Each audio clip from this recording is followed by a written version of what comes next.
the Watchung Borough Board of Education on August 24th, 2020 at 7:30 p.m. May we please stand for the Pledge of Allegiance.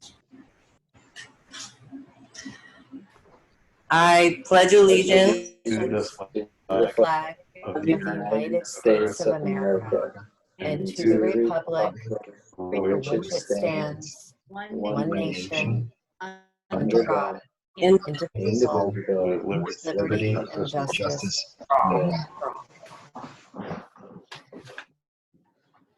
Welcome to a meeting of the Board of Education of the Borough of Watchung. Please be advised that this and all meetings of the board are open to the public and media consistent with the Open Public Meetings Act, and that the advance notice required therein has been provided. This is a regular meeting of the Board of Education of the Borough of Watchung at which formal action may be taken.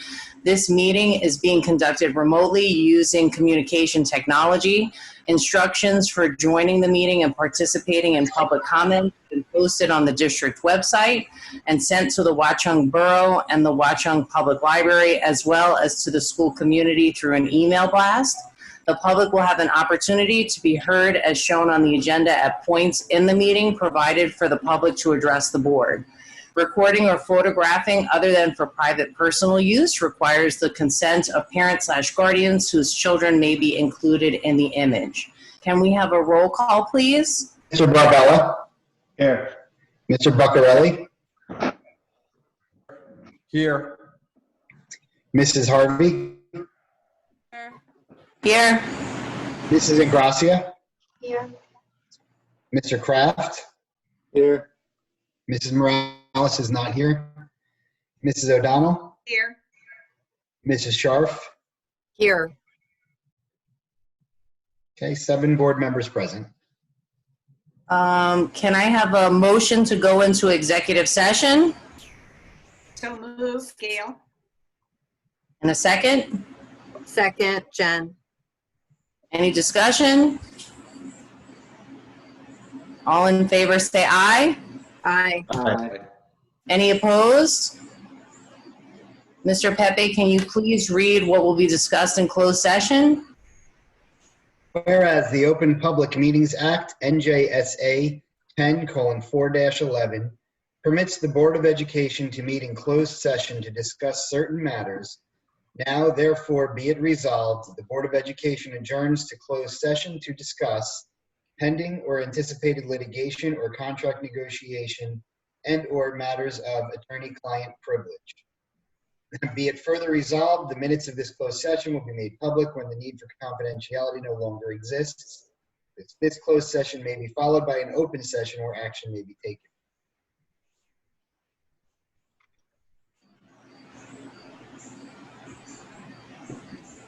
Okay.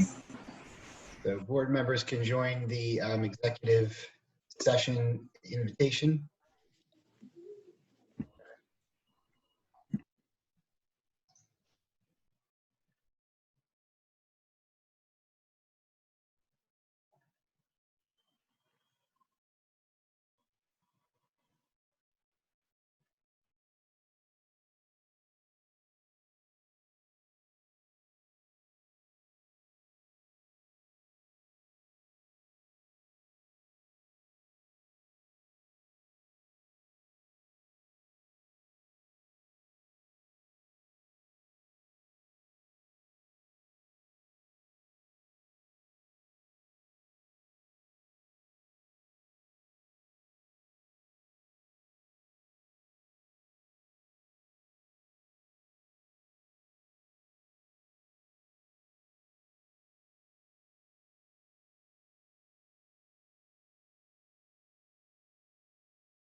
Any discussion? All in favor, say aye. Aye. Aye. Any opposed? Okay. We are going to go to our board vacancy. The Board of Ed has decided we won't be doing any interviews. We have one applicant to fill the vacancy. So Mr. Pepe, can you please call for our nominations? Or do we have a nomination for the board member vacancy? It's Rich. I nominate Michelle Hussein. Second, it's Adam. Thank you. So is there any discussion? I would just like to say that it does a little bit of a disservice to Michelle to vote on her after saying she's the only candidate. I think she's the best candidate we could get. She is educated, intelligent, but most of all, deeply committed to the children of this town and to the district and to the school system, as evidenced by the many hours she spent at board meetings and also at various charitable events raising money for the district. So I just wanted to say that it's more than just she was the only one. I wanted to add as well to Rich's point. Obviously, Michelle's very entrenched in the community and participates in a lot of events, charitable board meetings, previously the PTO and other activities with the schools. So I just wanted to thank Michelle for her participation and for making a commitment to participate on our board and in the process to help the kids and to help the school. So I really appreciate it and thank her for that sacrifice. Same here. Looking forward to working with you, Michelle. And I couldn't be happier, and she fills my biggest requirement that she attends all of our meetings. So she's always here with us anyway. So welcome. I just wanted to say too, I mean, I obviously echo what everyone else is saying, but also the fact that Michelle has a background in human resources, and our board can greatly benefit from her professional experience. So along with all of her volunteerism for the PTO, the CPAG, her passion for kids, her human resources background is something that our board desperately needs.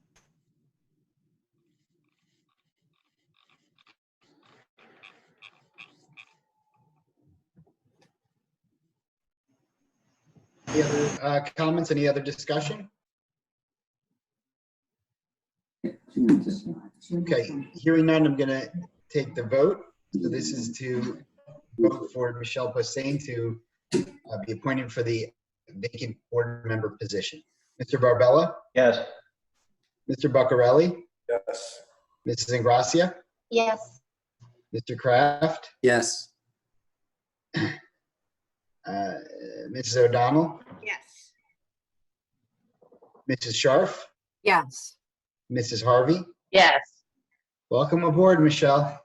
Welcome, Michelle. Welcome aboard. And I just wanted to say that we will be swearing in Michelle at our September board meeting, and that's pending background check. And welcome aboard, Michelle. We're happy to have you. Michelle, would you like to say anything at this time? If you want to have an opportunity to give any comments?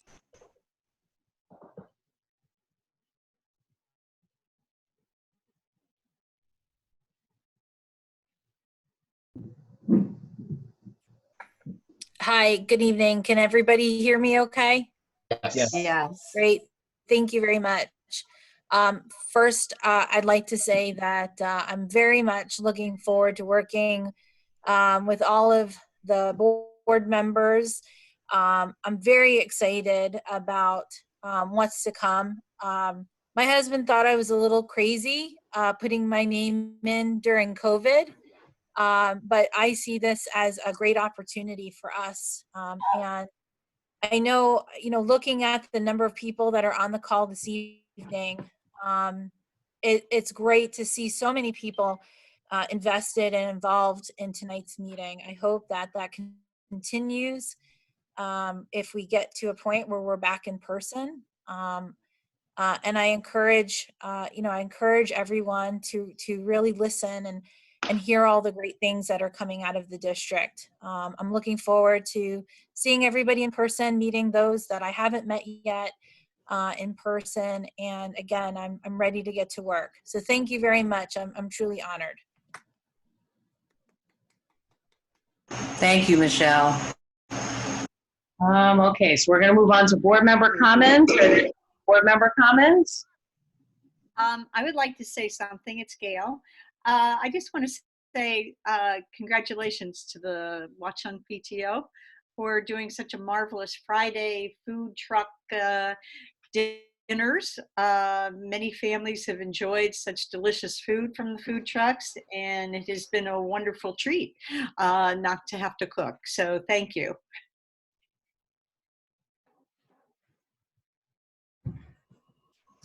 I did actually want to make a statement about something that's actually on our agenda.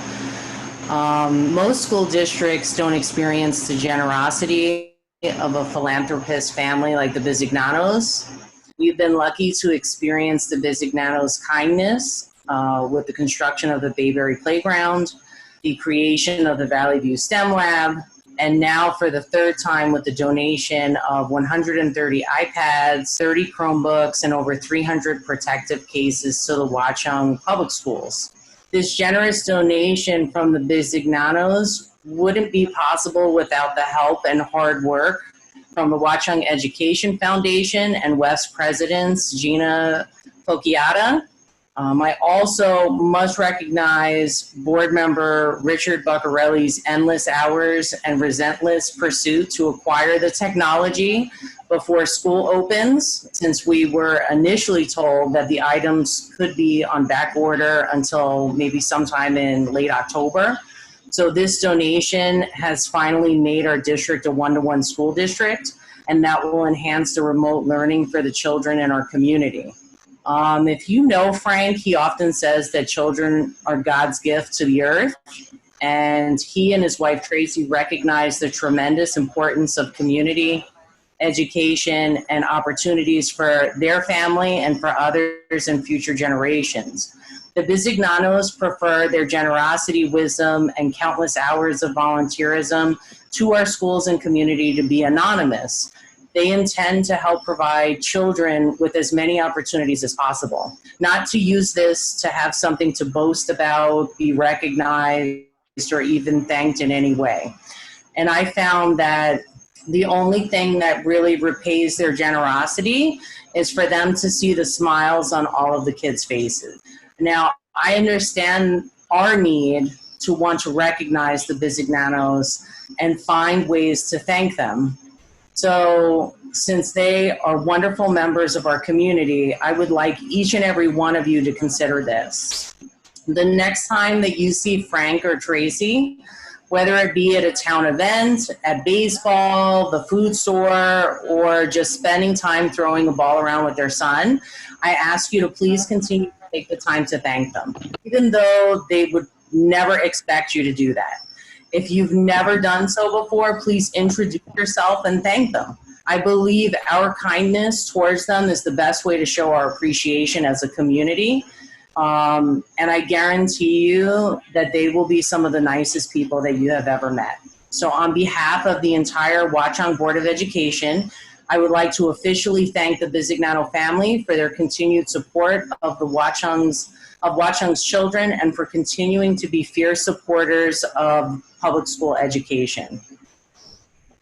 And I don't know if Frank happens to be on the call tonight, but if he is, if he would like to say anything, I'm sure we would all love to hear from him. I just don't know if he's on the call tonight or not. I can't tell. Can you tell Rich I'm looking, Cafe. yeah, I'm looking. I don't see any of the names that I usually see him under. Okay. He may not be here tonight. Yeah, I don't see him on.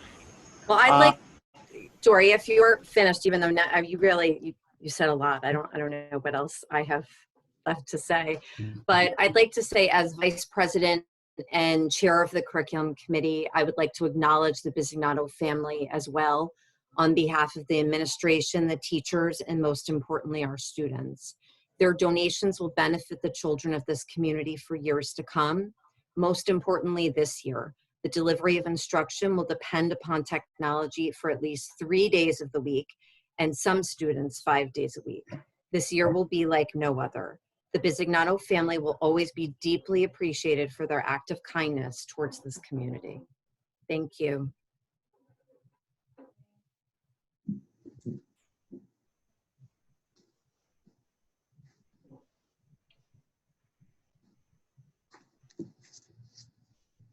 Are there any other board comments?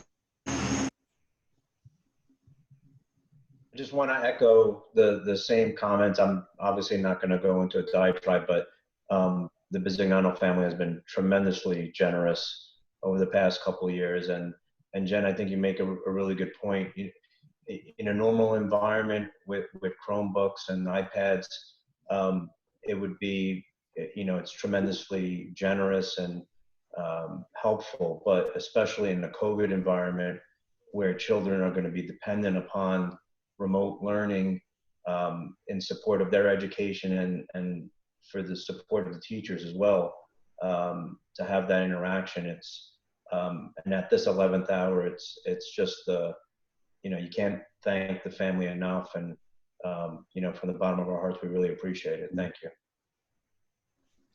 Especially because we didn't know where we couldn't come up with the money. We're already strapped trying to find ways to basically make ends meet with all the extra costs. So yeah, this really was absolutely a blessing for our kids. Really changed their whole experience this year. Can't thank them enough. And Gail, I just want to thank Rich because many schools can't get the technology that is necessary, and evidently that was great that you were able to obtain it.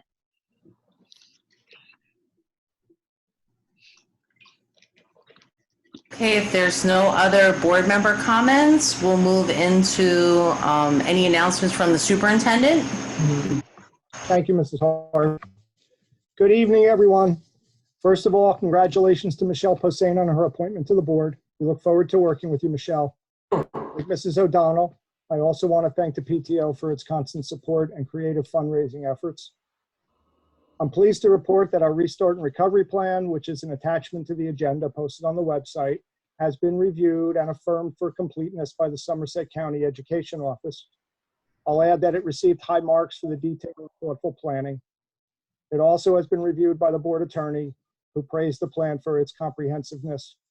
I want to thank the board for its support and contributions, the administrative leadership team for its strategic development of the plan, and the entire Restart Committee for its good questions and thoughtful suggestions.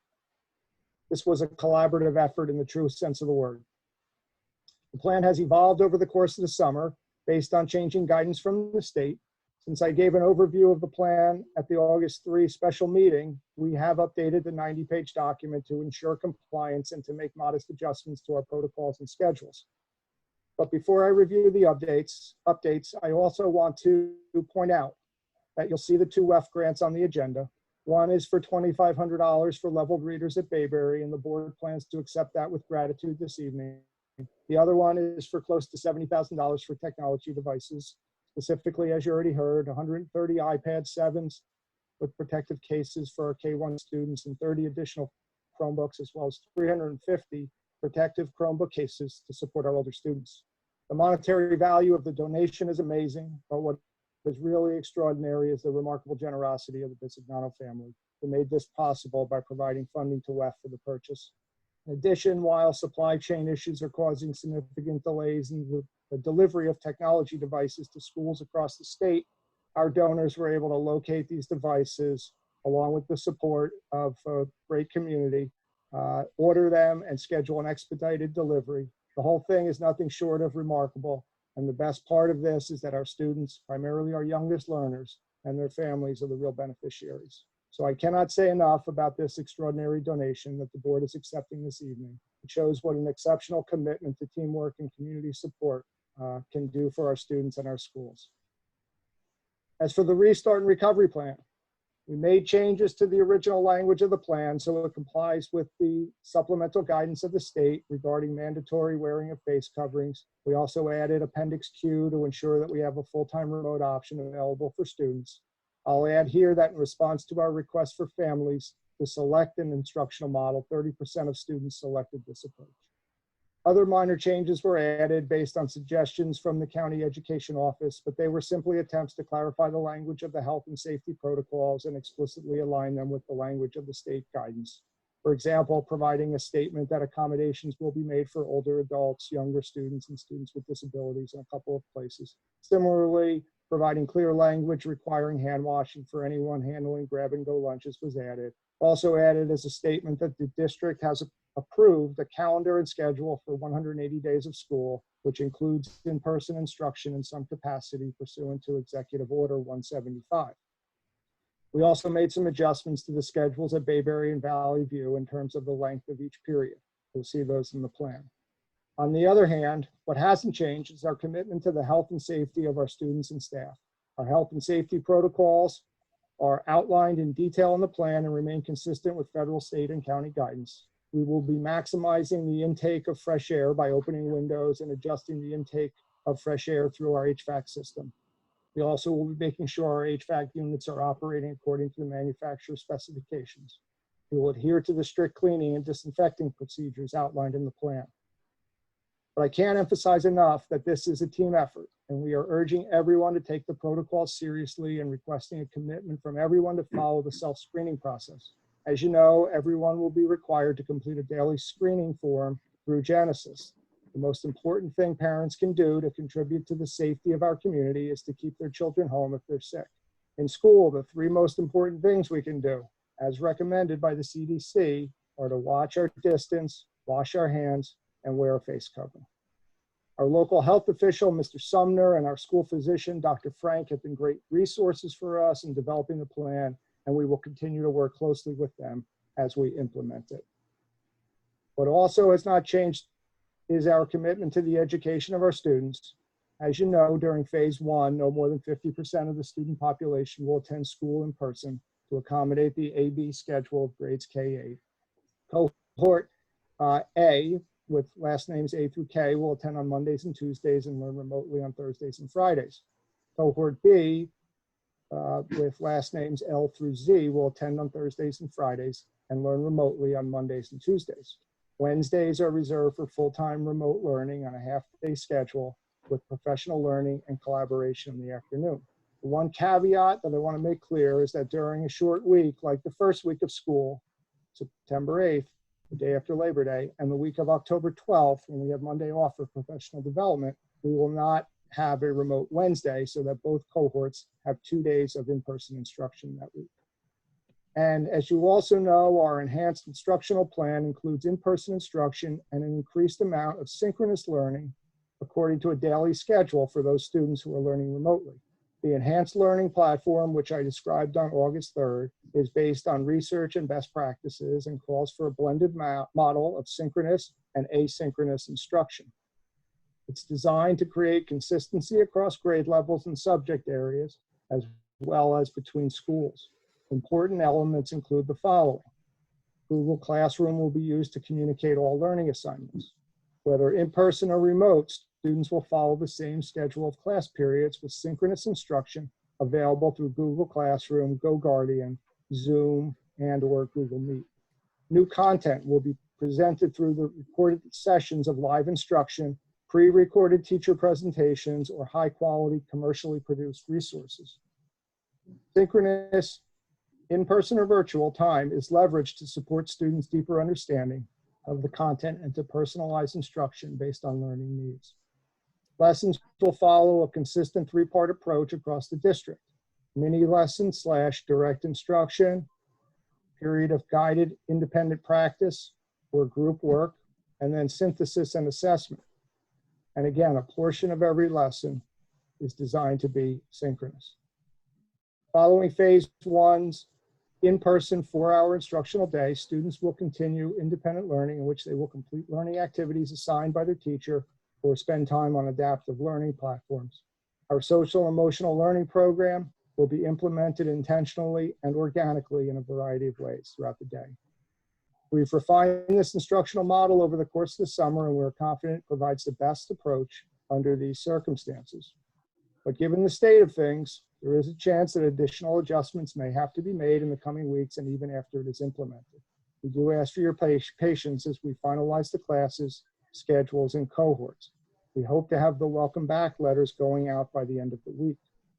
We also are working out the details with transportation. We expect more parent drop-offs, of course, as we try to maximize social distancing on the buses. We have communicated with Chief Sina, and we are grateful for his willingness to assist us with a police presence during drop-off and pickup times. One of the many challenges for the districts across the state is ensuring appropriate staffing levels. This has become increasingly complicated for staff members whose children are on schedules different than ours. Districts around the state are struggling with this challenge as teachers are forced to take leaves pursuant to the federal Coronavirus Relief Act. We are very pleased we were able to work out potential staffing issues, and we are equally pleased we can offer daycare for the staff's children at school. I want to thank the board for its support of our daycare program and thank the administrative team for making it work. And I want to thank the staff for resolving their childcare issues so we can implement our hybrid model. It's just another example of what we can accomplish when we work together as a team. So at this point, the students will be following the phase one hybrid schedule in the plan. We still intend to offer 4 days of in-person instruction for kindergarten, and we are working on additional accommodations on an individual basis for special populations, including students who are eligible for special education and related services, students who have a 504 plan, students who receive English as second language instruction, and students who receive basic skills instruction. Families are being contacted to confirm arrangements. The preschool at Bayberry will operate on a 5-day schedule with Monday, Tuesday, Thursday, Friday being in person and Wednesday being virtual. Because of the unique nature of the preschool, including the age and needs of the learners and the small cohorts, instruction will follow a full-day schedule. Though the plan is still subject to change, our commitment to our students, staff, and families remains unchanged. The health and safety of our students and staff remain our top priority, and we believe we have found the best available balance of in-person and remote instruction so our students can continue to learn in a safe environment. And as we go through this new experience, let's not forget that it's an opportunity to learn and grow together and see teaching and learning in new and creative ways. Thank you for your attention.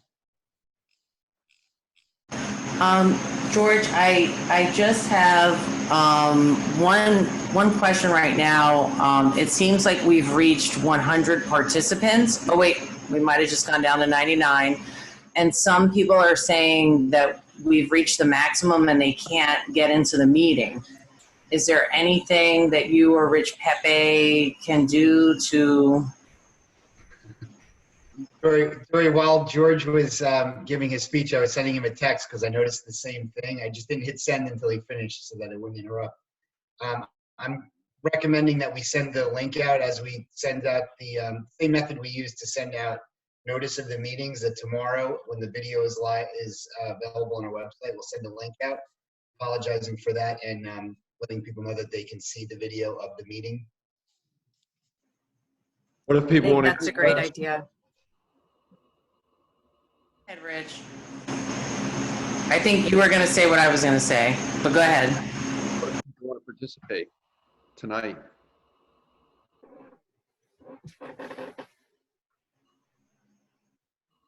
I don't have an answer for that. I don't know what we could possibly do. There's really no way to get word out at this point if there was a mechanism for collecting questions.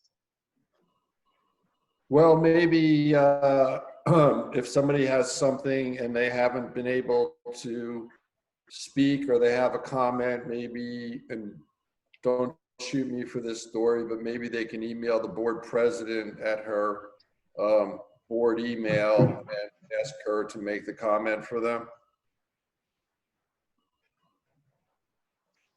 Sorry, we can't hear you. Oh, still can't hear you. No. Sure. There we go.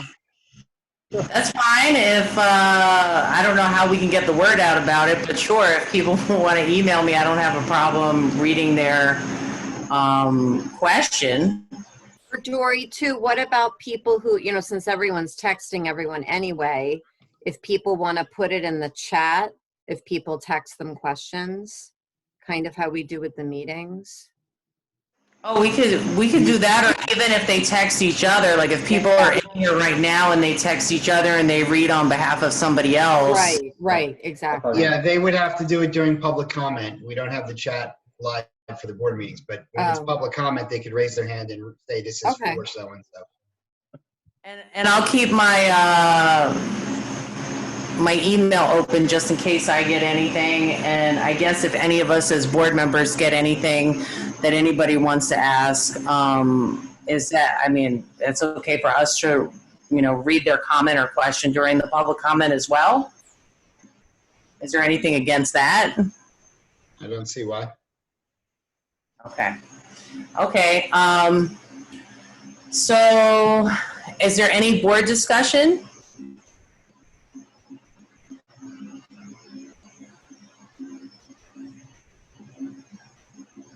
I just wanted to say, since I was a part of the Restart Committee and Recovery Plan, that I just wanted to thank all the community members, the health department, administrators, teachers, board members that worked on it in developing the hybrid plan. I know that we did focus, specifically on safety first, and I just wanted to thank everybody for all the long hours that they put into creating this plan and putting it together. So thank you, everybody, for all of your help. Amen. There's no discussion for board members. I'll move on to committee reports. Real quick, Dory, what about upgrading the Zoom account? Or Rich, Pepe, what about upgrading the Zoom account right now so we can get more participants? We have the quote out for it. We will be getting that. We're already on it. Okay, so we can't just do that right now? No, not to follow purchasing laws now. You have a limit. What about Oh, sorry. I don't mean to be cutting anybody off. okay.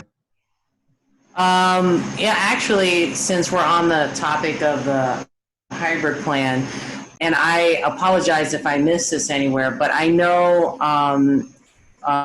Rich, Pepe, we've been asking, or I've been asking specifically, I believe Jen and Rich have as well, for information about financially how much this is going to cost the district, and then what suggestions the administration has on being able to afford to pay for this. So I don't think anything was sent to us, or if it was, I missed it and I apologize. And if you could kind of give the board members a little bit more information, I think that would be great.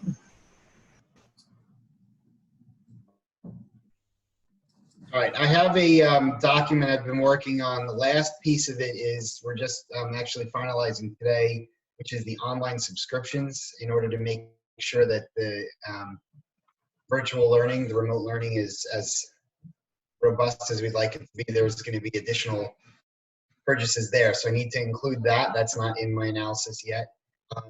There's a lot of moving parts in this. I can tell you that to date, we have spent approximately $50,000 on things such as PPE and sanitization, and things like floor tape and N95 masks and gloves and antibacterial soap and all that kind of stuff.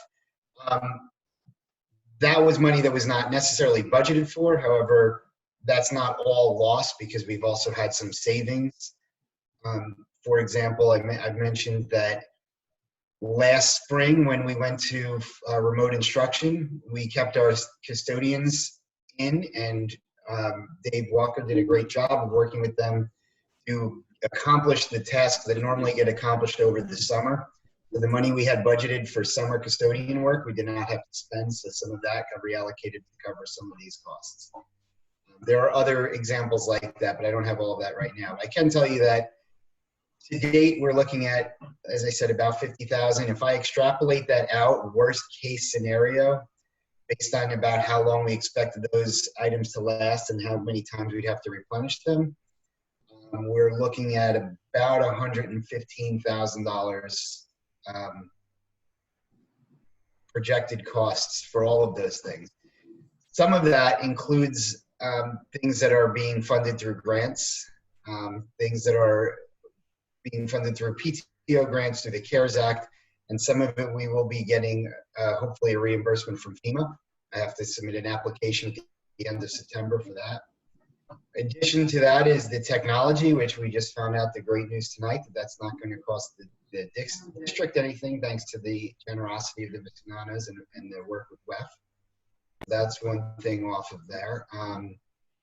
Potential for custodial overtime, and the biggest variable that we don't know is the leaves of absence. Currently, based on what we know right now, there's a very minimal cost to the district, if any, for the intermittent leaves of absence to FFCRA.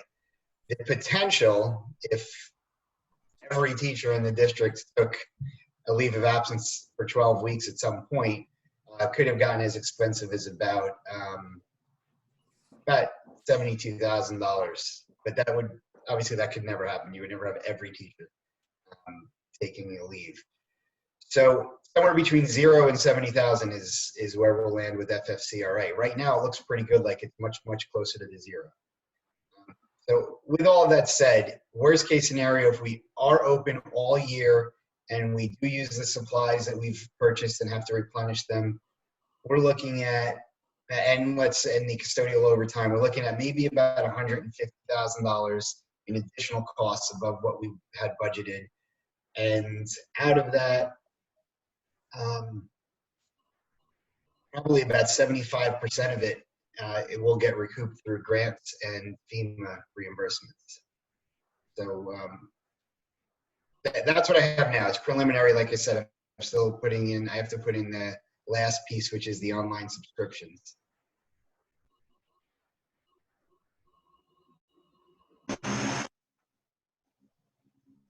Okay, and then for the parts that we might not get reimbursement for any type of grants or assistance, how do we expect to cover those costs?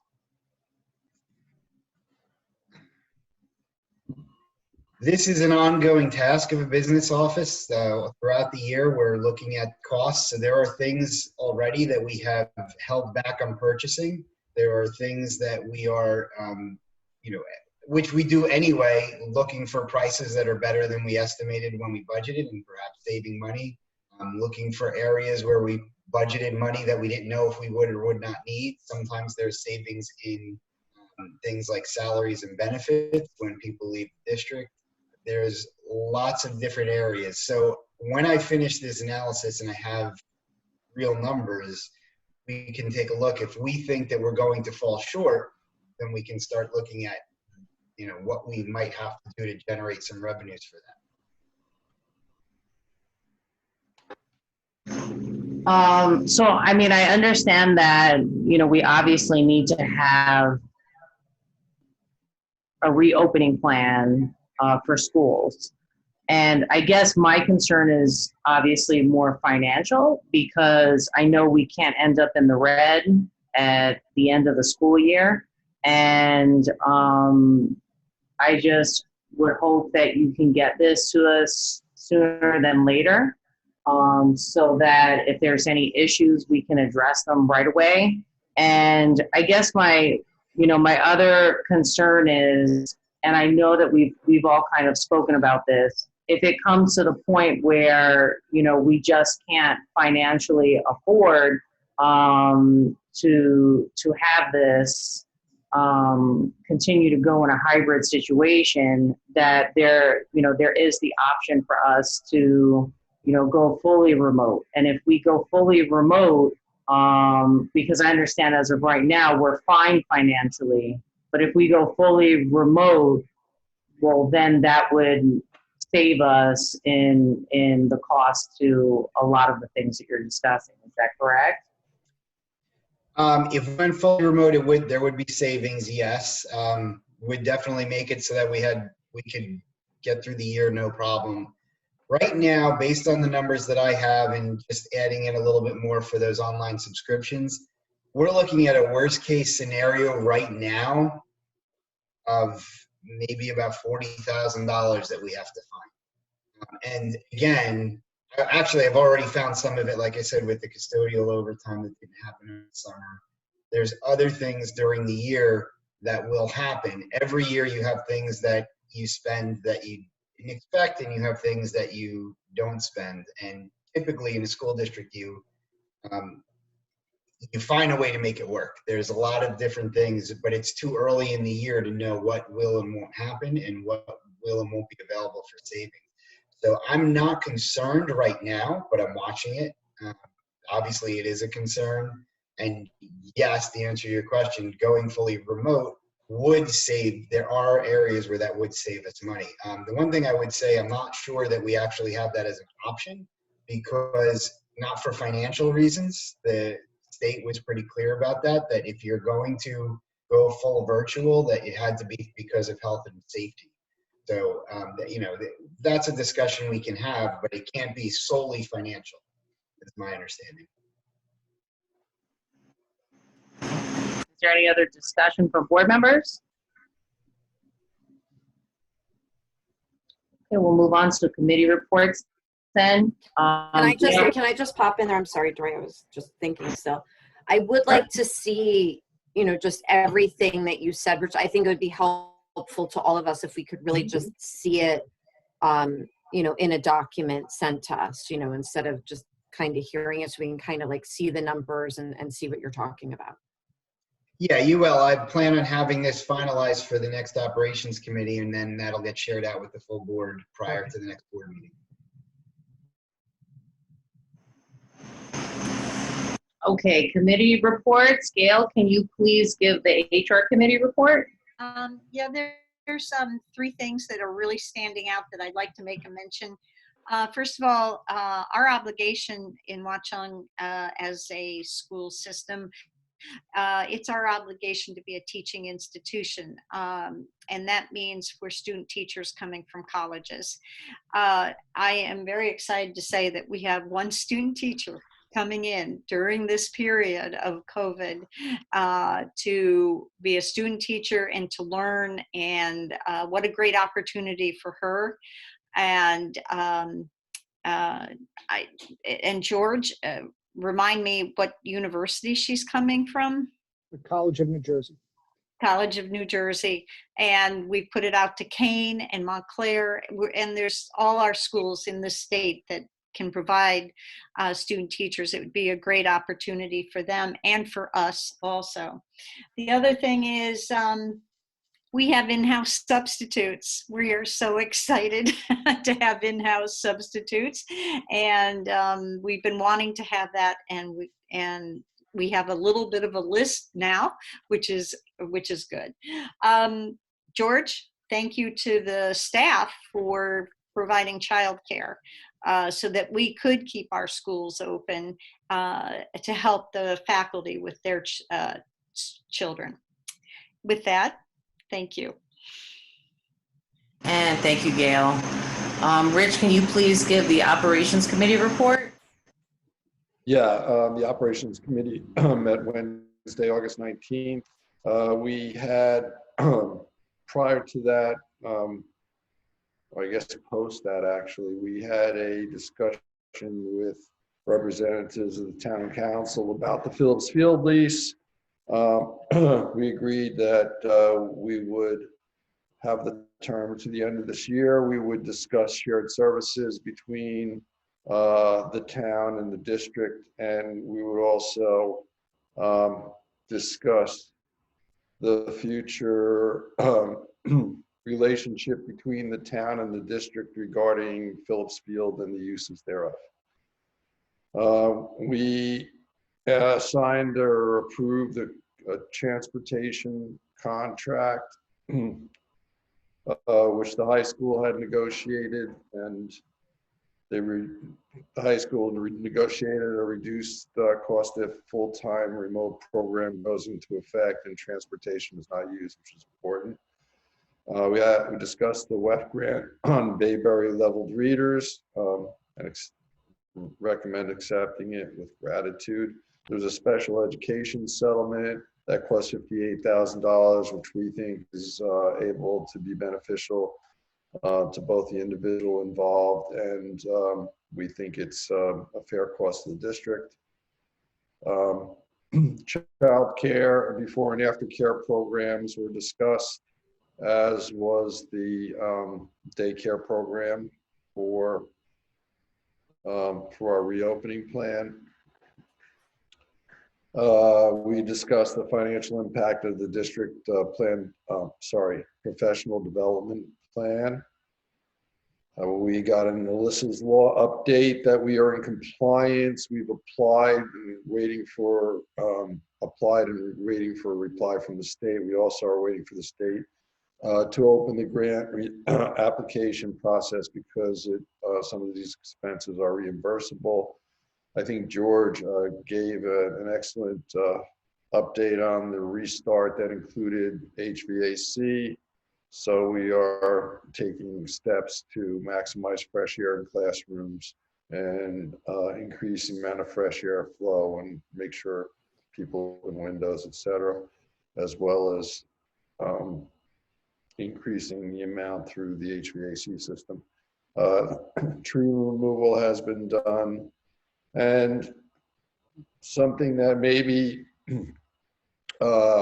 under ordinary circumstances we would be farther along in discussing, but we had a long-range facilities plan update. Next step is inviting our engineering group, DRG, to the operations committee meeting in September to discuss design concepts and the timeline for a possible referendum with all that's going on right now. And I do applaud the administration and the community. You know, I know we've given upwards of 50 to 75 hours of extra work on this restart committee, and it was a big effort by everybody. So thank you very much. That's all I had, Dory. Thanks, Rich. Jen, can you please give the curriculum committee report? Yes, the curriculum committee met on Thursday, the 20th. We discussed the hybrid and the remote models. We discussed the importance of being able to pivot quickly if we did have to go to a full-time remote program. Google Meet was also discussed. There has been a rumor out there that Google will start charging at the end of September, but not a worry because it does seem like we were already planning on purchasing Meet to enhance our remote learning. Back to school night, it was discussed that the teachers will be using their Google Classroom platforms to do a virtual back to school night with the tentative dates of September 15th and 17th, again, tentative. And we also discussed the software subscriptions that will be used for the remote learning. Thanks, Jen. Joe, can you please give the policy committee report? Sure. So at the last policy committee meeting, large focus was on the restart and recovery plan. In this case, the additional supplements, focusing on, as a first read tonight, the remote learning options for families. And with regard to the restart and recovery plan, the full-time remote instruction.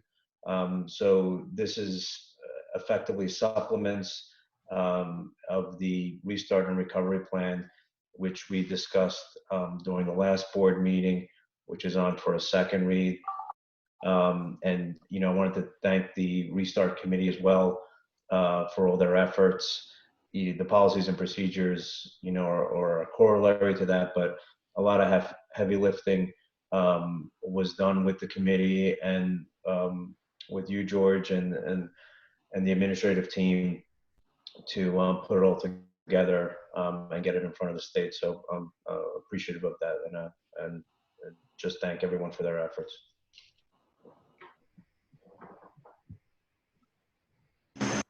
Thanks, Joe. Rich, are there any updates as the legislative liaison? Obviously, there's been a lot of updates on the restart plan, which has taken up the bulk of the governor's actions, but there's 2 bills that passed that are probably noteworthy to the district, and that is that just a few days ago, Governor Murphy approved a bill that would establish tenure-like protection for school district support staff. We haven't read the legislation yet or gotten advice of counsel, but it would subject the Board of Education's personnel decisions to challenges through binding arbitration, and we'll find out more about that. And then there was a bill extending the deadline for school sports physicals in order for children to not miss out on sports if they occur because of testing, physical testing dates being not being met. That's all. Thanks, Rich. Jen, is there any update from the town council? I don't have anything tonight. Thank you. Gail, is there any update from community engagement or the Somerset County Educational Services Commission? Well, once again, remember the PTO has a community food truck sale on Friday. Please, as many people attend. It's their fundraiser. Regarding the Somerset County Educational Services Commission, we had a board meeting on the 19th. They are going to be full-time open school. Even if there is just one school left that's open, they will remain completely open with having all products necessary, CDC compliance, social distancing, and having to stay fully open for all sending schools that are undecided within school or virtual learning. Even one school staying open, the Somerset County Educational Service Commission must remain open.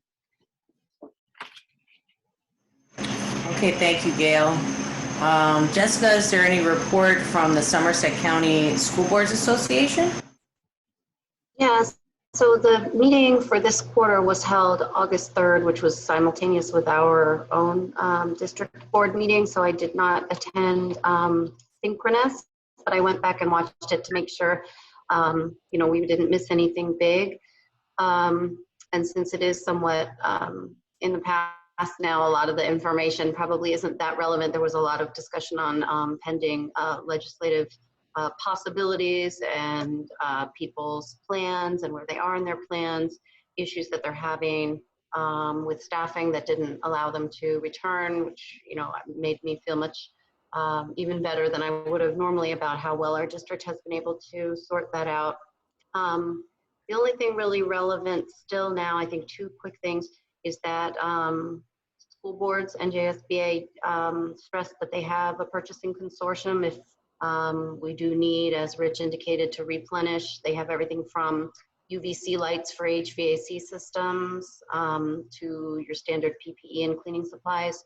So if that wasn't already something we were aware of, we could take advantage of that as NJSBA members. And then what I found interesting was just every representative of district boards in the county did share some concerns, and a lot of the concerns were, now that many have participated in their restart committees and done the heavy lifting of getting a plan in place, we'll have to quickly move to make sure that it's effective and that student achievement, opening is obviously the first step, but there is concern in a lot of districts over whether the hybrid or remote model can really effectively cover 180 full 8-hour days of schools, learning standards and curriculum in this condensed and also new format. So that was shared among many members, and also acknowledging that the first part of September, while not a loss at all, will certainly be a review and assessment of sorts. So that's something I know our administration is thinking of now, and will certainly be thinking of as we get into September. But that was the crux of the conversation from the recent meeting. Thank you, Jessica. On to community engagement. Mrs. Eisenberg Connected, is there any update from the Borough Council?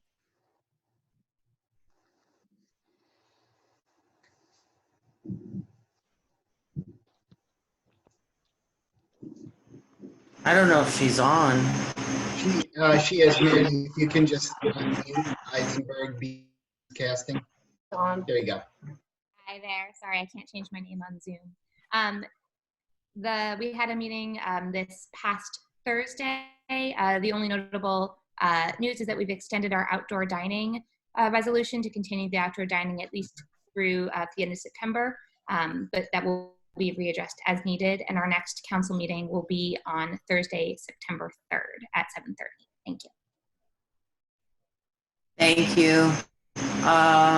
Weft, is there anybody on from Weft to give an update?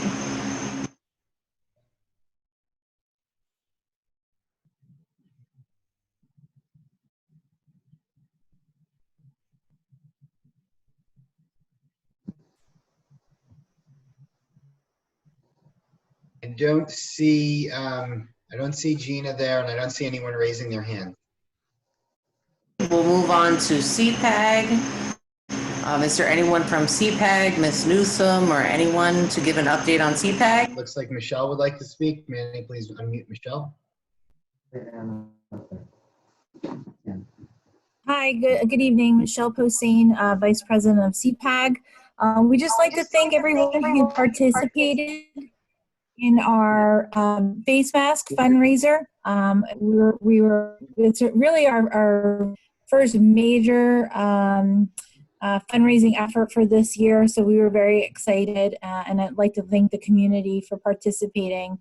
We're looking forward to doing a couple of fun and exciting things to enhance the holiday season this year. We're going to be having a holiday pie sale, and we will also be having a special guest around the Christmas holiday from the North Pole, who will be doing some virtual storytelling and possible personalized phone calls to the good boys and girls of Watchung. So thank you very much, everyone. Thank you. PTO, Mrs. Eisenberg Connected, is there any update for the PTO?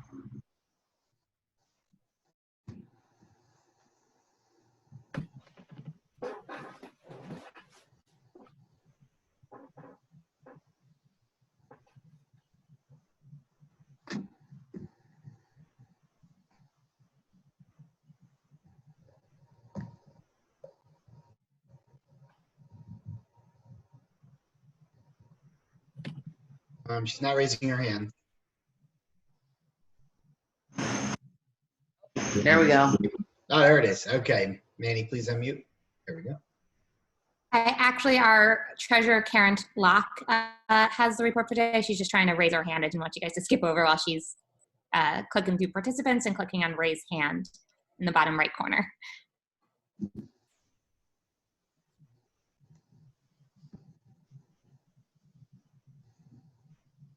Manny, that's Karen's, K-A-R-E-N-T. If you see her, you can go ahead and unmute her.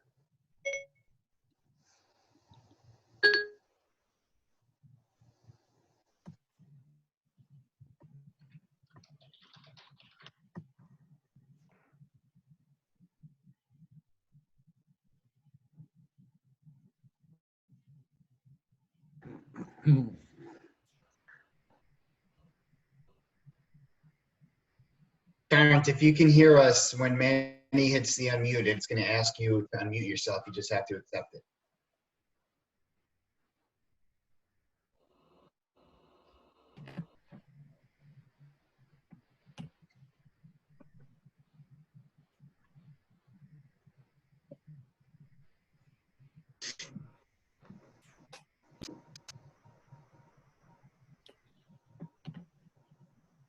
Darrell, you just want to give it? Can I share something PTO related to break up the silence here? My daughter and I had the pleasure last weekend of helping the PTO out with delivering their birthday sign fundraiser. And it was a lot of fun on a Sunday night to go out with flashlights and put the sign out on someone's lawn and know that a child was going to wake up the next morning and think the birthday fairy came and put it on their lawn. Just such a cute idea, just really, really, really great. And I'd do it again because it just takes 15 minutes, boots if it's raining, and a flashlight. Thank you, Jen, for volunteering to put out the signs at night. I think Karen's still having trouble, so I can jump in and I'm actually here. Can you hear me? I'm out. Thank you so much. I'm so sorry. Okay, this is Karen Luck. I'm the treasurer of the PTO. Thank you for being so patient while I figure that out. I just want to give a quick update on all the happenings that are going on with the PTO quickly. So again, our Food Truck Fridays are continuing to happen throughout August, and I think we're hoping to have one more Food Truck Friday at the first weekend or first Friday in September. This week, again, we'll be having 4 trucks, 3 entrees and 1 dessert truck. So our trucks will include taxi cab burgers, rolling pitas, Chef J's, which is burgers and fries, and our Glazed and Confused, which are the mini donuts that were really popular, and I think everybody will be happy to have those come back. Again, it's from 4 to 8 at Bayberry's parking lot, and we hope to see a lot of you there. Continuing on, we have our Bayberry and Valley View Spirit Wear website that has been launched. So if you go to our website, you can find the links there for Bayberry and Valley View so that you can go ahead and order your t-shirts, sweatshirts, and we also have some masks that are available on there. We also have back to school mini photo shoots that will be going on September 4th, 5th, and 6th. We have a local photographer who's really excited to be jumping in and doing these mini photo shoots as a fundraiser. And they'll be happening on September 4th at Valley View, and then September 5th and 6th at Bayberry. So again, you can go to our website and find all the information and slots available then. Photo shoots are $30 per session.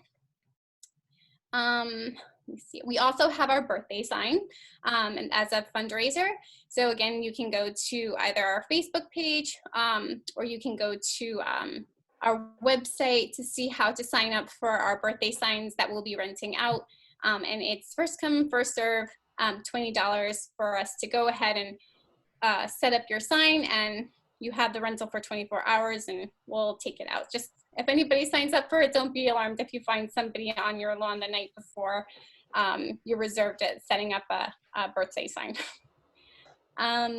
Also wanted to remind everybody about a virtual kindergarten story time and meetup that the library is hosting.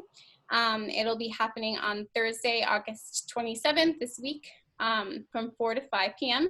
And there's also another time available on Friday, the 28th from 10 to 11 a.m. Let me see if I'm missing anything else. We'll also be having an ice cream social on September 11th from 4 to 8 p.m. to help welcome the students back to school, so that we feel that that's something that'll be fun to welcome everybody back and to get together and have some ice cream in a socially distancing way. And just to, we'll be having some upcoming free Zoom workshop calls that we'll be going on to as well, so to keep a lookout for that. And just to remind everybody to please sign up to become a member of the PTO. It's great to have everybody's support in the community. And I think that wraps everything up. Thank you. Thank you so much. Thank you. Now we're going to have comments from the public on agenda items. We welcome input from the public. There are 2 times during the meeting when the public is invited to speak. The first opportunity to comment on agenda items only is now. The second opportunity for public comment is towards the end of the meeting. Total time allotted for public comment is 30 minutes. Before you make your comment, please state your name and address. In the event it appears the public comment portion of the meeting may exceed 30 minutes, the presiding officer may limit each statement made by a participant to 3 minutes duration. Our public forums are not structured as a question and answer session, but rather are offered as opportunities to share input with the board. In instances where the board feels a response is needed, the presiding officer or superintendent will address the comment. New Jersey statutes do not permit the board to discuss personnel or hiring in public session. Names of students should not be used. Mr. Pepe, will you please read the statement due to recording of this meeting? Members of the public should consider their comments in light of the legal rights of those affected and identified in their comments, and be aware that they are personally, legally responsible with potential liability for comments that they make to the board. The board shall not be held liable for comments made by members of the public. I just want to remind the community that the adoption of the Restart and Recovery hybrid plan is on our agenda. This is your opportunity to comment on that and anything else on our agenda. And for anyone who's not participated in one of our meetings before, Manny is posting right now a document that shows you how to raise your hand if you've not done that in a Zoom meeting before. In the participants panel, if you click participants at the bottom of your screen, you should see a button that says raise hand in the bottom right. As we see people raising their hand, we will be unmuting them in the order we see the hands being raised so they can comment. We have 3 people in line, so Manny, you can go ahead and unmute Mr. Ruck. Hi, Bruce Ruck from 13 Lakeview Avenue. I just wanted to say that to Mr. Alexis, to the people that were on the opening committee, you all did a phenomenal job. I want to say to the parents out there, you should be in awe of the teachers. And the reason I say you should be in awe of the teachers, because look at the number of school districts that are not opening. You have a committed group of teachers. I think now it's up to the parents of the community to 100% stand behind the teachers, Mr. Alexis, the faculty, the staff, by being honest with yourselves, being honest with your kids. If your kids are not well, keep them home, keep them safe, and keep your neighbors and friends safe. Too much time and effort went into this to let it fail because you're not sure what to do. If you're not sure what to do, reach out. But really, be in awe of the teachers. They deserve every ounce of credit you have for making this work. Because if you look around, most of the school districts are not opening. That's all I wanted. Thank you.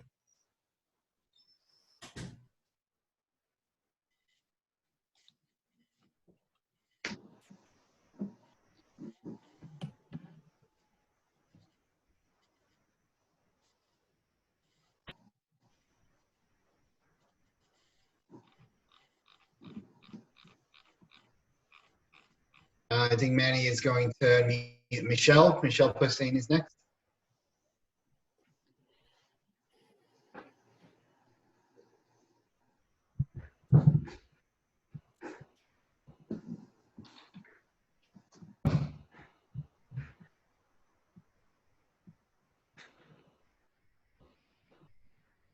Oh, try that again. Try unmuting Michelle again. It looks like she must have muted back. There we go.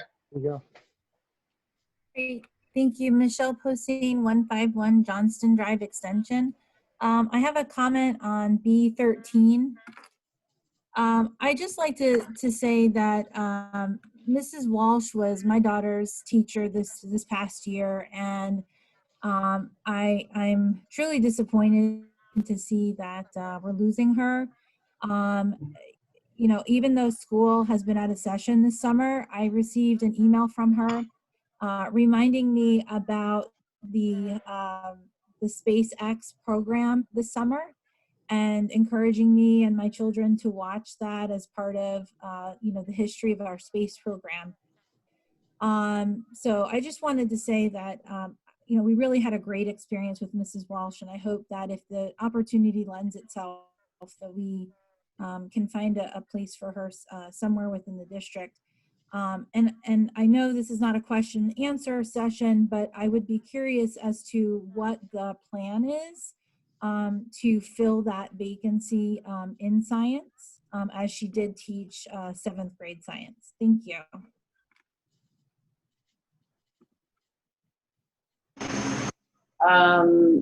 Michelle, I will answer about the vacancy. Mr. Riley will be returning to his position starting in September. Charges were filed and an arbitrator required his return to the classroom. This decision further notes that the arbitrator is comfortable sending him back because he is safe to be returned to the classroom, which was determined by a licensed professional.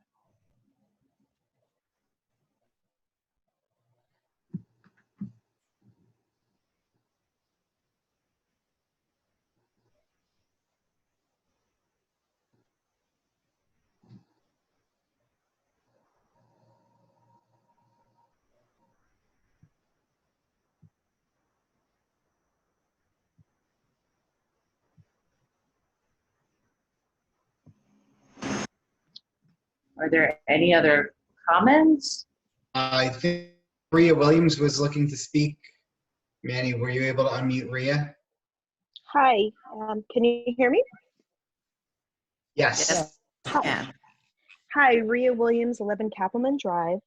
I would like to echo everyone's comments about the opening committee and all of the hard work, and it's all very appreciated, and I'm looking forward to have the kids begin the school year and establish some form of normalcy for them. That's exciting. The question that I have, I didn't see any information about testing, about how a baseline was going to be set for either the faculty or the students or both, and how any subsequent issues, or if there was, just a group testing that was going to be done, and how any issues with contact tracing was going to be handled. I didn't see anything about those two items in the plan. I can briefly address that, Mrs. Harvey, if you'd like. That would be great. Mrs. Williams, thank you for the question. We're not doing any sort of baseline testing. That's not been a protocol that's been recommended. But in the plan, there is Appendix F, which addresses contact tracing. And when I referenced working with Mr. Sumner at Middlebrook Health, he's our local health official. We are going to be working very closely with him in the event that we do have a case that tests positive. And we will be handling those on an individual basis. And that's how it's been recommended to us by the health officials and our school physician. We also have some details in the plan in Appendix E about general protocols based on the Department of Health guidance from July 22nd. But we will be obviously taking that very seriously and following that, the guidance. We also have guidance that is changing, and we will be paying attention to that, making sure we do everything to keep people safe.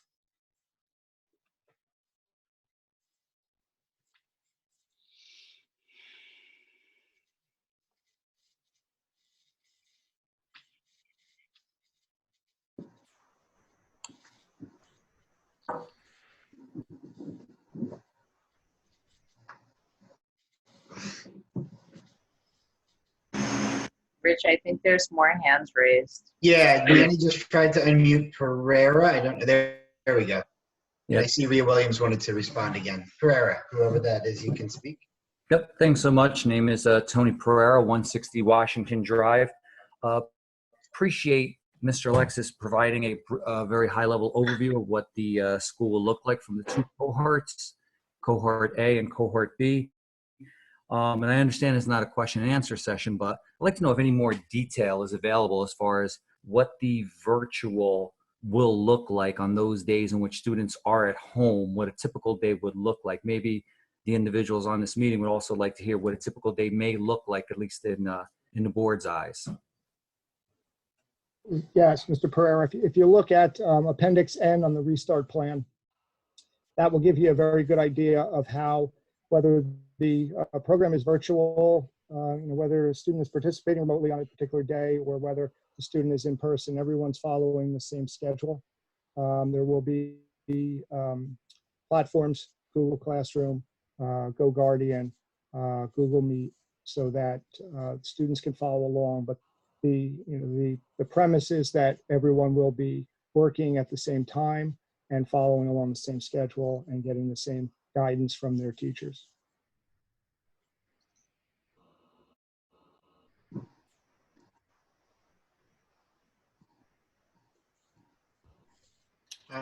Man, you can unmute Rhea Williams again. Hi, thank you, and thank you, Dr. Alexis, for that information. Just a follow-up point to that was the notification process to the groups if there is a COVID case or cases, how that is going to be handled. Is it going to be handled by cohort only, or is it going to be, district-wide?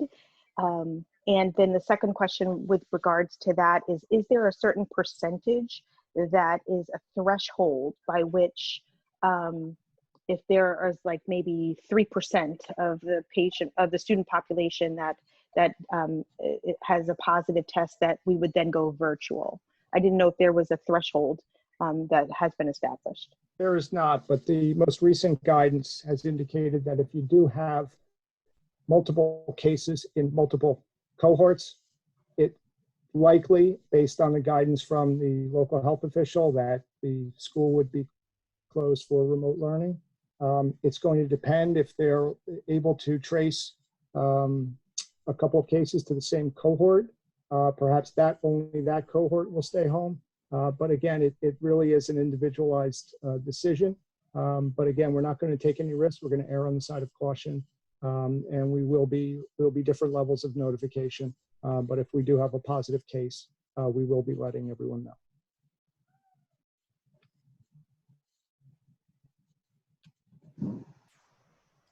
And at this time, there are no more hands raised. So if any more members of the public are interested in coming to speak to agenda items, please follow the instructions on the screen to raise your hand. We'll wait another minute or so to see if anyone else would like to speak.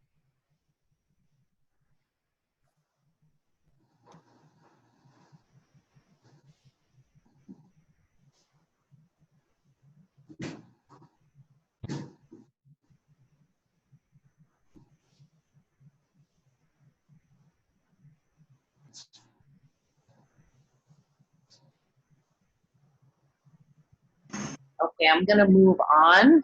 So I don't see anybody raised. Do you, Rich? Nope. We'll go to our action items. Adam, can you please move administrative items?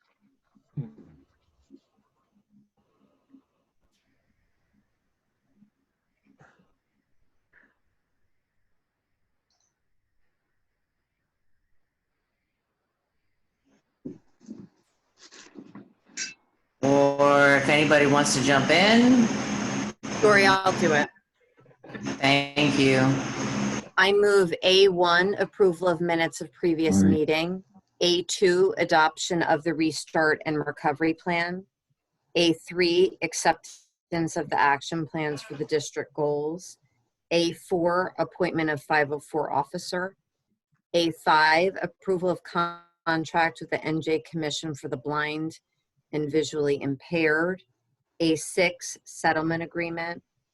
A7, approval of out-of-district special education placements and contracts for the 2020-2021 school year. A8, approval of final payment of accumulated benefits. That's it. Is there a second? Second, Joe. Any discussion? This is not a discussion, but a question on the materials in the packet. Am I missing the minutes for, in our packet here, I have minutes from July 20th public session, which I've reviewed and would be fine to vote on. I don't see the others that are listed here, board retreat and executive session, were those in a previous packet? I apologize, I may be missing something.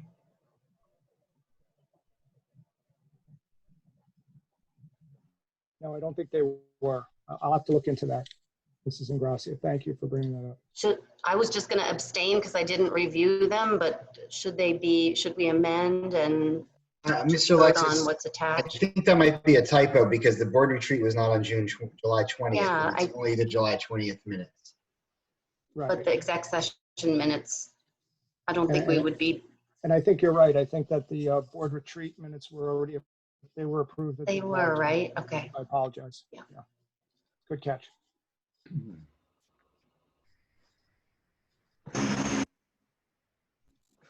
Okay, if there's no more discussion, can we have a roll call, please? Mr. Barbella? Yes. Mr. Buccarelli? Yes. Mrs. Ingracia? Yes. Mr. Kraft? Yes. Mrs. O'Donnell? Yes. Mrs. Scharf? Yes. Mrs. Harvey? Yes. Motion's passed. Personnel, Gail, can you please move those items? Personnel to be moved, B1, change of assignment, Bayberry School. B2, appointment of Bayberry kindergarten teacher. B3, appoint substitute school nurses.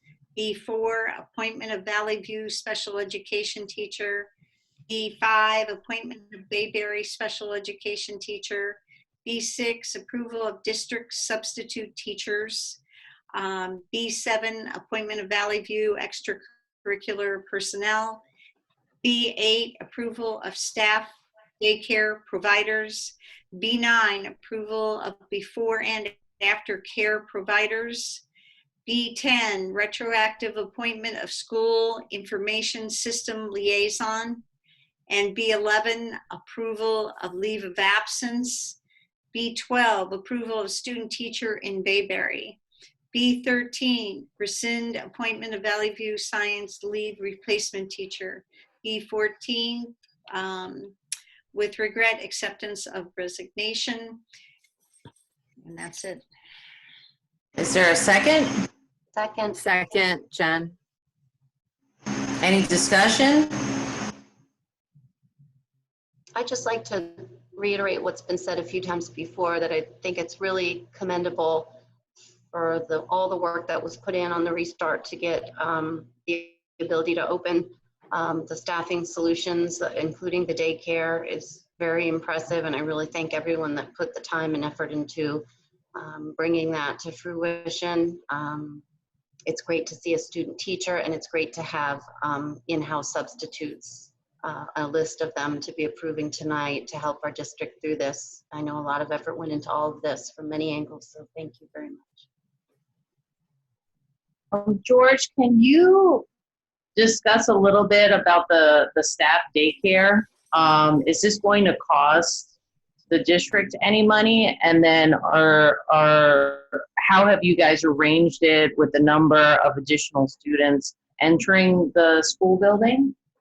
We're basing it on projections right now, but once this is approved, we are going to be having a registration process so that we can put the exact numbers in. But the way we projected it was based on the $50 per student per day fee and how many students we would need to cover. So it shouldn't cost us any money. And that was, again, not something that we could afford as much as we would like to, but so that's how we're going to go about handling it. We anticipate, somewhere between, initially maybe 6 to 8 students, but it may be a greater number.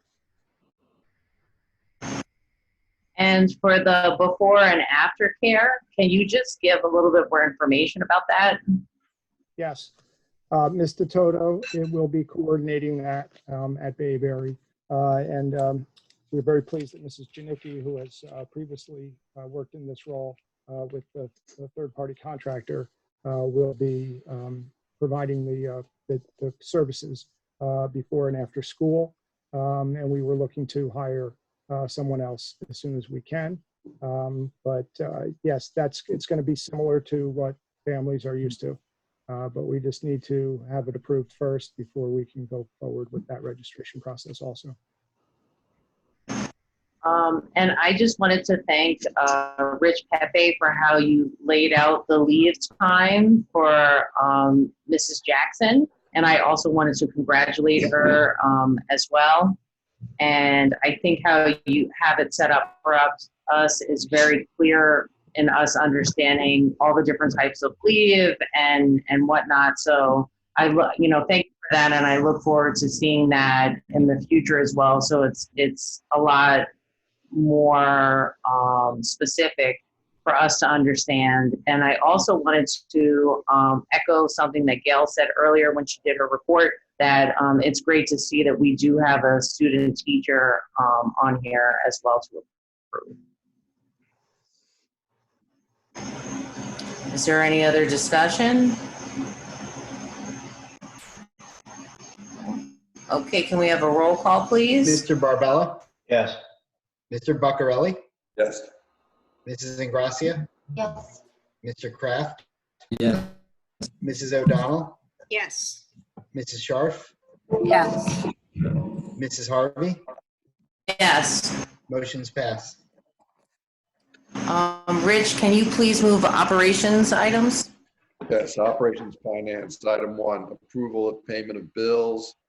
2, approval of transfer of funds.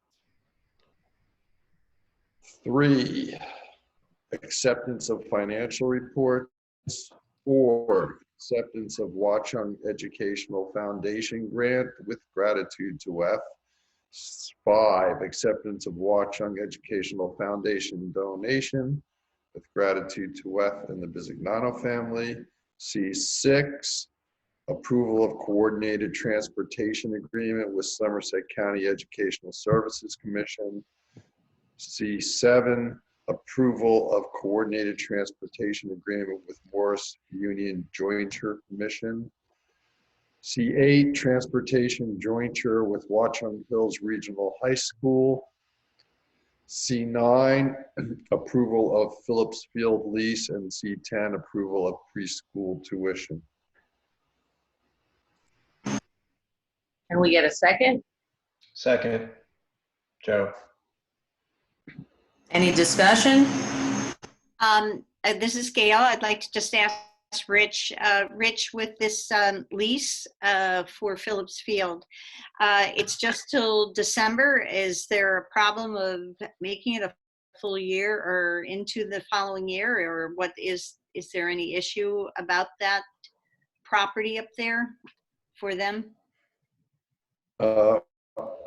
We have been advised that the town resubmitted a lease with that as the end date, and we're going to sign that and take care of now. And as I said in my remarks on the operations committee, talk to them sometime in the fall about the future.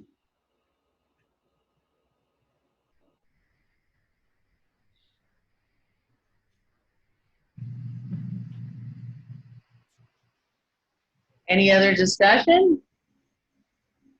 Yeah, I have a question, and I meant to ask this in our other meetings. Rich Pepe or Rich Buccarelli, did we have to add any bus routes because of the social distancing, or is this our normal number that we deal with? This is our normal number of bus routes. Basically, because of the students who are electing full remote and the fact that the remaining students were split in half, we were able to achieve the social distancing required with the same number of buses without having to get extra buses. Perfect. That's quite a job to do, figuring all that out. So well done.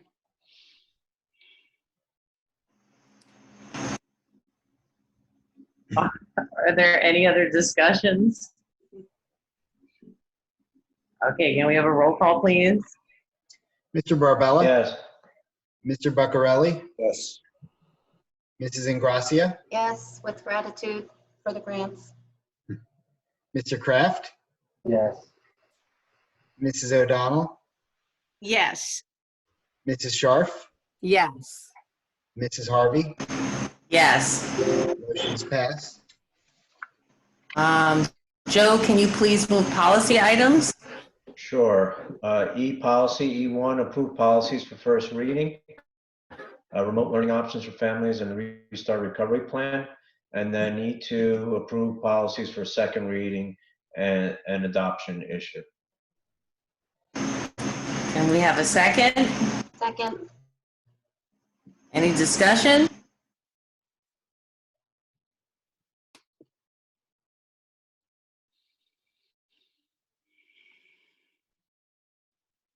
Roll call, please.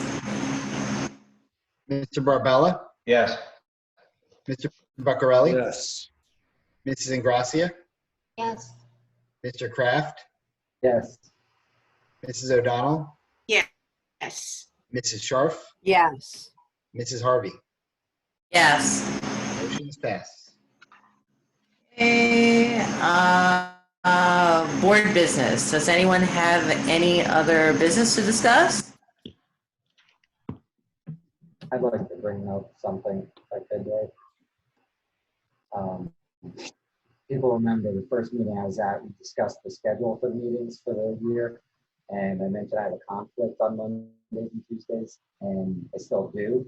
And I talked it over with George and Rich, and it seems to be okay based on everything that's going on. The other conflicts don't seem to be an issue anymore. So you're okay moving meetings to Thursdays, and I would love it if the board would consider doing that, because like I said, my conflict still exists on Mondays and Tuesdays, and it makes attending meetings and being present very stressful, this meeting included.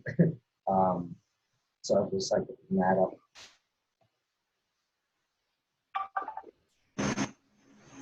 Is there any discussion? Are we going to put that to a vote? I mean, I have no problem with it. I just don't know what what's being asked. I guess somebody would have to make from what I heard, and I apologize, Adam, it was a little hard to hear you, but I think that you're asking for board meetings to be moved to Thursdays. Is that correct? Yep, so discussion, if the other board members are okay with it, if we bring it to vote, that's okay, whatever the right procedure is. Okay, so we would need there to be a motion for board meetings to be changed. I guess what we have them on Mondays, so just to Thursdays. Is there a motion? We need to move our meetings from Mondays to Thursdays for the rest of the calendar year. Oh, just for the rest of the school calendar, or just till the end of the? At least till the calendar year, because we have the reorg meeting, right? Yeah, January. that's what that was my concern. I know we're not discussing yet, so I'll just save my comments. Is there a second? Second. Discussion? I don't have any issue. I think that was the distinction I was looking for, is if to the end of the year, there's no issue. It's two, 3 more meetings, certainly. I think in the beginning, the issue was with George and Rich Pepe. Are you guys in support of this? No, I talked it over with Adam. I never had a conflict on Thursday. It was the Wednesdays in the spring that I had said from the outset. But no, we're fine with moving it to Thursdays. I talked with Rich Pepe about it, and we can submit for the rest of the calendar year, so that we can do the meetings on Thursdays, and we'll try to avoid any conflict with the town council meetings. I would just like to add, I think that in the future, if this could be something that's, I don't know, in a way that you can do it, that it doesn't have us all talking offline, but I mean, maybe give us a little notice, because that's another thing, that if we're talking about changing them for the foreseeable future, it would have been nice to have a little time to just think it over. look at our kids' schedules, our family schedules. You know, I think that courtesy, if we could do that the next time we change. I mean, I think we're all virtual now, or, you know, we only have a few meetings left in the year, so it's not as crucial of a decision. But if we could all be given some advance notice, if it's going to be an agenda item, to put it on with no notice and expect people to vote for a year's worth of meetings, that we might want to give people some advance notice. I'm good with it, Adam, and I support it. And quite frankly, with working, I don't mind just having to get through Friday, doing this on Thursday nights. I support Thursday. I'm not sure I can make all the Thursday. Whenever we have them, I'll try my hardest because I'm away. But that, if you want to change it to Thursday, that's fine. Is that just till December? That's what we're talking about, yes. Yeah, okay. Okay. I couldn't understand when you were speaking. Sorry. All part of the issue. It's hard finding a space where I can hold this meeting effectively on a Monday and a Tuesday.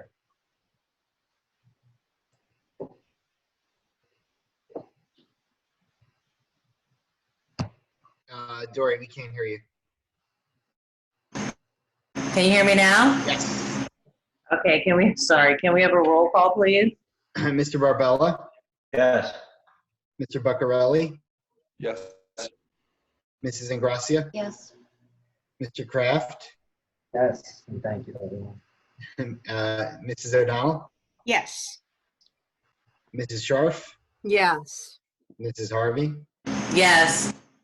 Okay, the motion to move board meetings to Thursdays from now through December has passed. Okay, is there any other board business to discuss? Or any other business?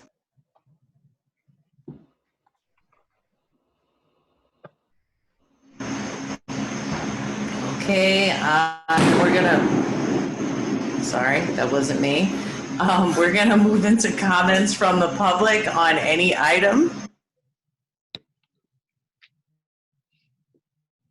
And once again, anyone from the public who wishes to speak, please use the participant panel and select raise hand. So your hand will raise and we will unmute in the order that the hands are raised.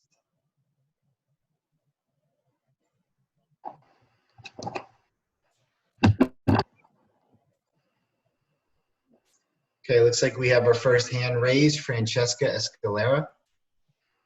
Hi, good evening. Francesca Escalera, 75 Parlin Lane.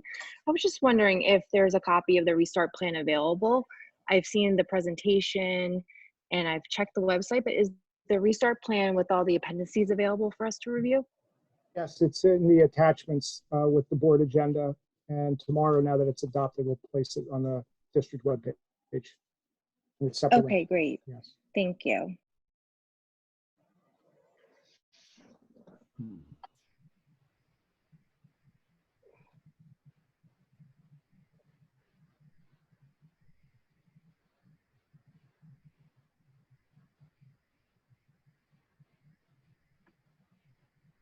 Okay, Manny, if you can unmute Brooke Gilligan.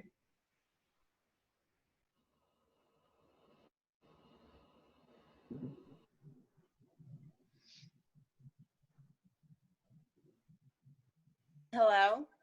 Hi, Brooke, we can hear you. Oh, hi. This is Brooke Gilligan, 693 Valley Road.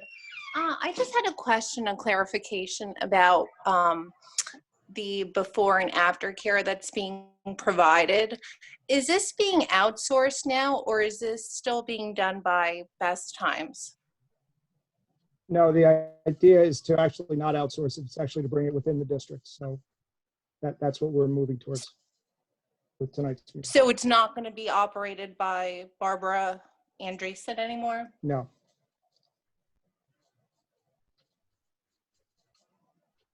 Oh, is she aware of this? Yes, I think Rich reached out to her today. Yeah, I did. Oh. I did leave her a voicemail message. She didn't pick up, and she did not call me back. But she'll get notified tomorrow. We couldn't send an official notification until the board approved the plan. Oh, because I had previously been sending my children there to best time. So I was looking into that as an option, possibly, if the hybrid plan was moving forward.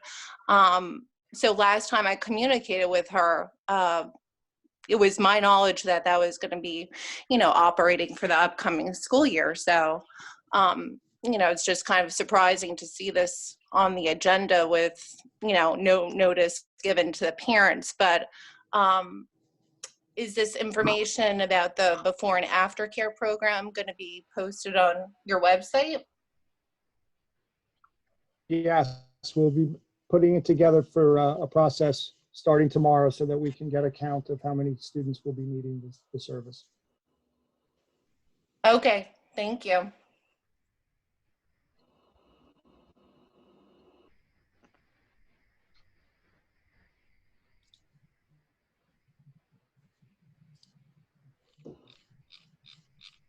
Okay, Mandy, we have a new hand raised, Miriam.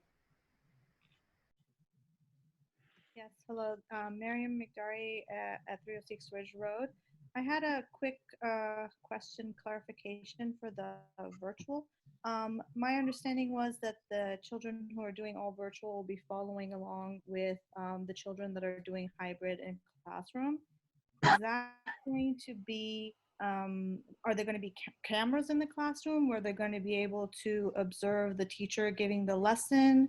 Or I'm not exactly sure how they're going to be following along.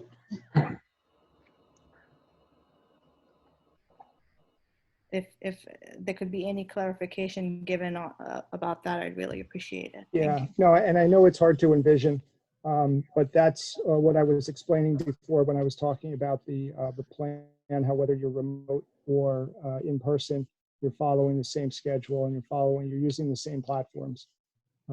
So the instruction will be the same. The only difference is that the students in person will be there in the classroom, but it's not going to be live streamed with, like a video of the actual classroom.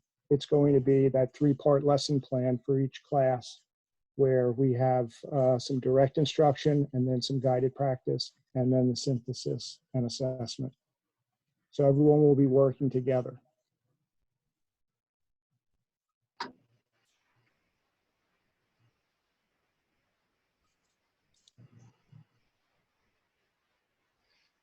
Miriam, I think I just had a follow-up question. Yeah, it just wasn't letting me unmute. So yeah, okay, I understand that. So I'm just then unclear about how the direct instruction is going to work for the people who are doing virtual. Because if it's going to be simultaneous with the same teacher and there's also supposed to be some sort of direct instruction, I'm just not understanding it. Sorry if— No, that's okay. That's okay. It's understandable. The direct instruction, though, could be in the form of pre-recorded video from the teacher that will be shared not only with the students at home, but with the students in class. The guided practice could be through the Go Guardian platform. And again, I know it's hard to envision this right now, but it will all, come to light when we start to implement it. And as we pointed out earlier, as Mrs. Sharp talked about, the virtual back to school night is really designed to help the parents understand better exactly how they can support their students and actually go through a similar kind of process. Okay, thank you very much. Sure, good question.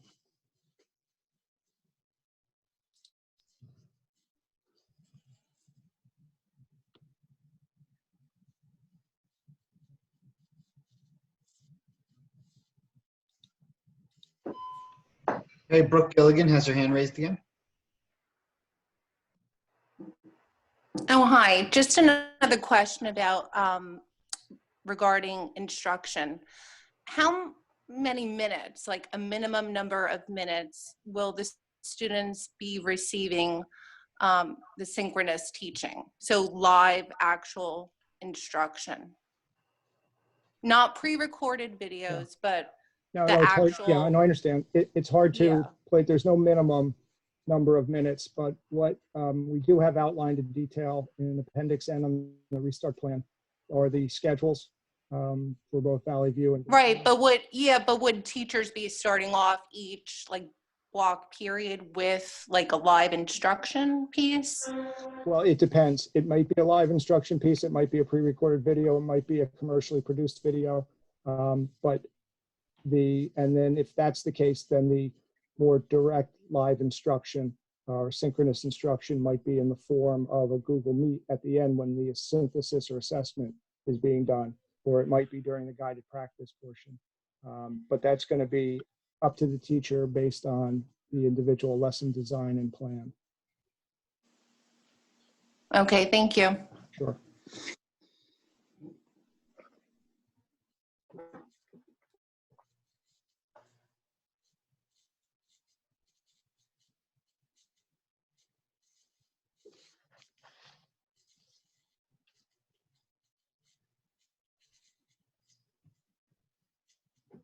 This time, I do not see any other hands raised. If there are any members of the public who would wish to speak, this is your opportunity. Please use the participants panel to raise your hand.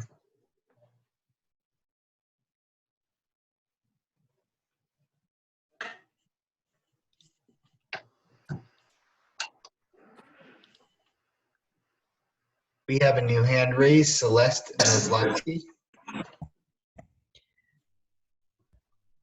Hello, thank you for everyone's time this evening and all of the very clear information that you've provided.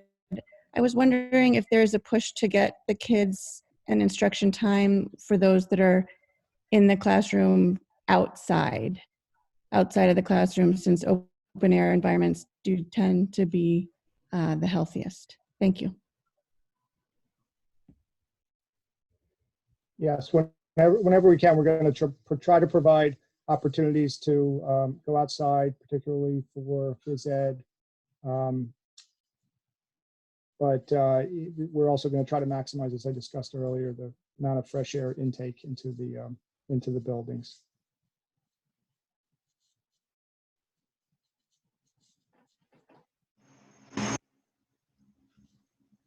Okay, I don't see any other hands raised.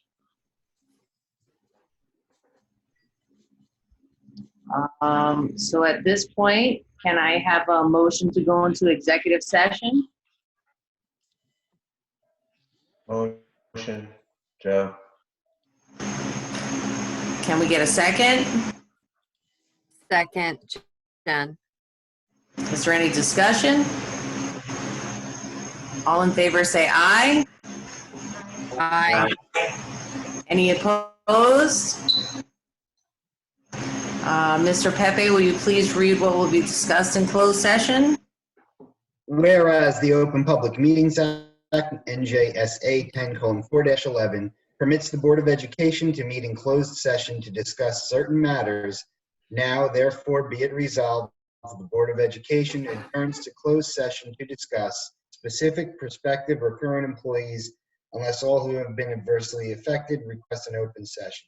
Further be it further resolved, the minutes of this closed session will be made public when the need for confidentiality no longer exists. This closed session may be followed by an open session where action may be taken. Okay, I would just like to say it's most likely that no action is going to be taken when we come out of executive session, just so that the public understands that. Okay, I'll see you guys in executive. Thank you.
Second, Gail.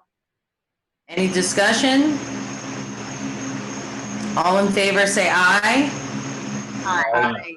Any opposed? Can I have a motion to adjourn? So moved, Gail. A second? Second, Jen. Any discussion? All in favor, say aye. Aye. Any opposed? Thank you for joining us this evening. This meeting is adjourned. Dory, Yes? the next meeting's in-house, right? No, actually. I spoke to George and he received information from the state that said that since there are gatherings can't be more than 25 people,